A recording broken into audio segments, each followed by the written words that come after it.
But now to a sign of the madhouse that this country has become, an example of why Australians are getting poorer and fast.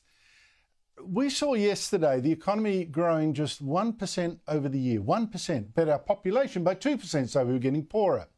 There was actually a brawl today about this, a very polite brawl, but very important and extraordinary. The Governor of the Reserve Bank, Michelle Bullock, she gave the Treasurer of this failing government a lesson in basic economics. Now, as you know, Treasurer Jim Chalmers has been going around blaming Bullock, the woman he himself picked as Governor, for, quote, smashing the economy by keeping interest rates too high. Well, Bullock today wasn't putting up with that nonsense, even though she tried to play down this brawl or this war with the Treasurer. The opposition leader has said today that you and the Treasurer are at war. Are you? To ring the bell. He's doing his job and I'm doing mine. I wouldn't use those sorts of words. So Bullock wouldn't use those words, but she would, and she wouldn't say anything directly about Chalmers, by the way, but she did point out that she was not smashing the economy. What was really hurting voters was the high inflation that is caused in part by the high spending of you-know-who. High interest rates hurt home buyers especially, but high inflation, that hurts everyone and hurts the poor most. I wonder if Chalmers remembers them. Here's Bullock.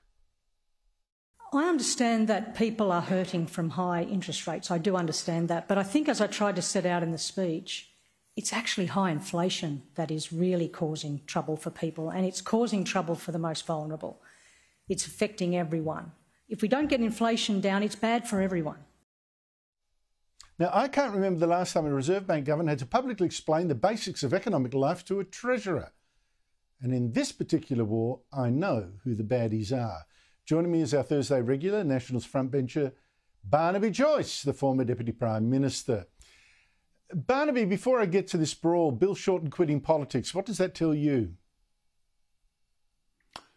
It worries me. It means that the moderate side of the Labor Party is dying, it's disappearing, it's been taken over by the radical left, it's run by the radical left. It's encapsulated best in their power policy as one, their position, their sort of ambivalence and confused position on Israel. Number two, just the social paradigm of gender neutrality and gender fluidity and all this sort of stuff that's become part of the lexicon. That's who's running Australia at the moment. I would commend Bill, although he does it in a Bill way, of at least attempting to try and put the NDIS back inside its envelope. It was completely out of control, and I do commend him working with Michael Sukkar to try and bring some sense, because we're just going to run out of money there. I'd say if we go back through Bill's history, he was formed by the fact that as a union rep, and he was a union rep, but he was actually a union rep out in the field. He was out in the field in the farming areas, out in the field in factories. He wasn't flying a desk straight out of university in the vain hope that as part of the Labor left, they would end up in politics, which is how most of them get there. And I think it's a concern, not just for the Labor Party, but for Australia, to see that the moderates, the people with their heads screwed on, are disappearing. The Bob Hawkes are disappearing from the Labor Party to be replaced Martin by... Ferguson's even, who was of the left, but people who sense. Yeah. That's right. Yeah, Martin Ferguson, Gary Gray, Jenny George. I mean, the sensible Labor doesn't seem to exist apart from a few random examples that I better not name, otherwise they'll get frozen out too. Barnaby, you've been involved in politics for 30 years. You've been a politician for 20. When did you last see a Reserve Bank governor having to fire back at a treasurer trying to shift the blame onto them? This week. It is, you know, from the times of, you know, Bernie Fraser and Glenn Stevens. There was probably commentary by the Fourth Estate on how Glenn was going, but this hostility between Michelle Bullock, who part of my alumni actually, so, you know, part of the University of New England, same place Bernie Fraser came from, another Reserve Bank governor. She's an expert in economics. Chalmers is an expert in political science, and what we're seeing now is that political science doesn't match it in economics. And, you know, Dr. Chalmers, of the political scientist, Dr. Chalmers has to realise that you can't, that the core inflation rate in Australia is a concern. It's higher than New Zealand, for goodness sake. I mean, forget about Switzerland and everywhere else. It's higher than New Zealand. We have a real problem here in Australia.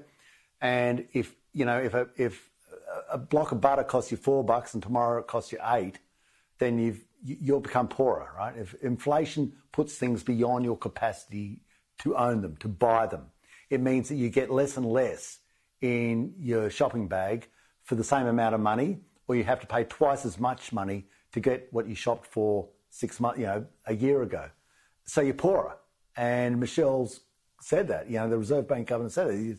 If you don't control inflation, the Australian people become poorer, and you are becoming poorer.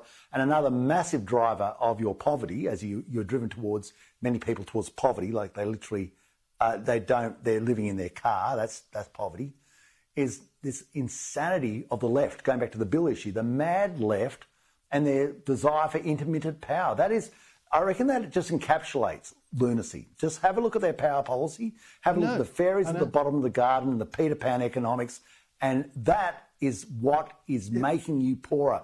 Thought processes and thinking like that. Hang on, that's not the only thing. I think she was absolutely right in saying inflation hurts more people and the poor in particular. And, that a Labor Treasurer doesn't know that is a disgrace. Exactly.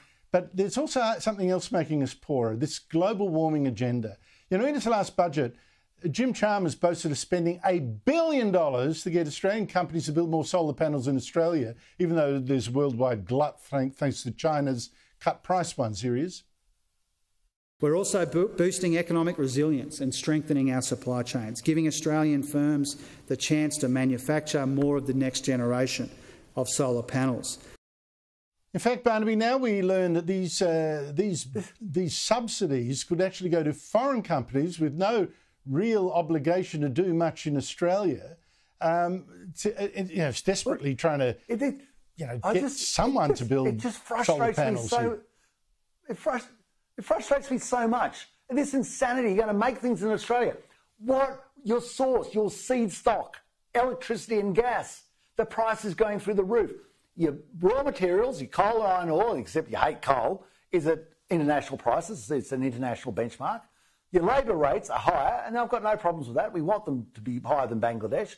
Our advantage was power, electricity, gas. But this government is basically butchering it. It is saying it's relegating it to this insanity that we're going to run the made in Australia on a windmill. I mean, if you just sit back, if you got in a helicopter and looked at this from, 300 feet and said, well, they're going to try and run an economy on windmill and solar panel, that's insane.